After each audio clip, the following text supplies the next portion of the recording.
Enflasyonla mücadelede dengeli ve adaletli politikalar şarttır.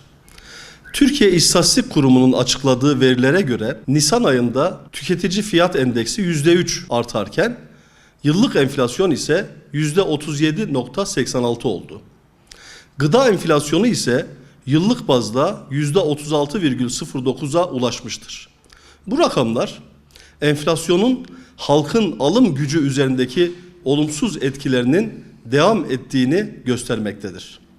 Özellikle elektrik, doğalgaz ve kur artışları temel tüketim kalemlerinde ciddi fiyat artışlarına yol açmış, halkın geçim maliyetini arttırmıştır. Gıda ve konut fiyatları harcamalarının yanında giyim, lokanta, otel ve ulaştırma kalemlerindeki artışlar dar ve sabit gelirli kesimlerin yükünü daha da ağırlaştırmaktadır.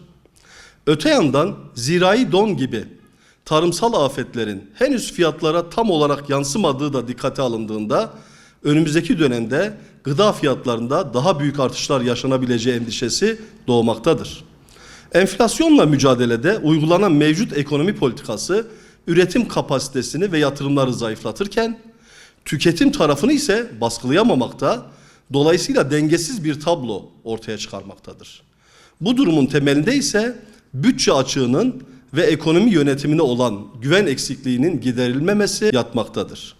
Faiz, kur ve kredi politikalarına aşırı bir şekilde yüklenilmesi sorunu çözeyim derken başka sorunlar doğurmaktadır.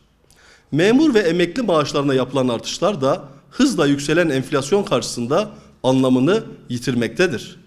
Kamu çalışanlarına Ocak ayında yapılan %6'lık zam, daha yılın ilk 4 ayında gerçekleşen %13,2'lik enflasyonla buhar olmuştur.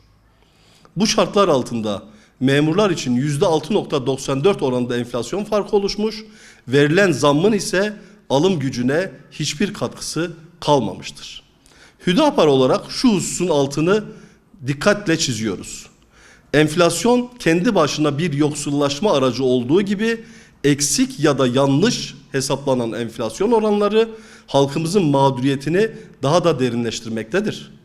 Bu sebeple maaş ve ücret politikaları Merkez Bankası'nın tutturulamayan hedefleri yerine halkın gerçek hayat pahalılığına göre belirlenmelidir. Çözüm, dengeli, üretimi önceleyen, adaletli ve insana öncelik veren bir ekonomi politikasıdır. İsrafa, faiz sarmalına ve ithalata dayalı yapının yerine tarımı, sanayiyi ve yerli üretimi destekleyen, adil bir dağılımı esas alan, tüketimi değil üretimi teşvik eden bir model inşa edilmelidir.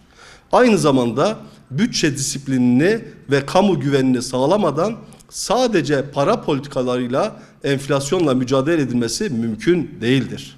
Hüdapar olarak adil bir ekonomik düzen ile enflasyonu kontrol altına almak ve çözüm odaklı tedbirlerin alınmasını sağlamak için mücadelemizi kararlılıkla sürdüreceğiz.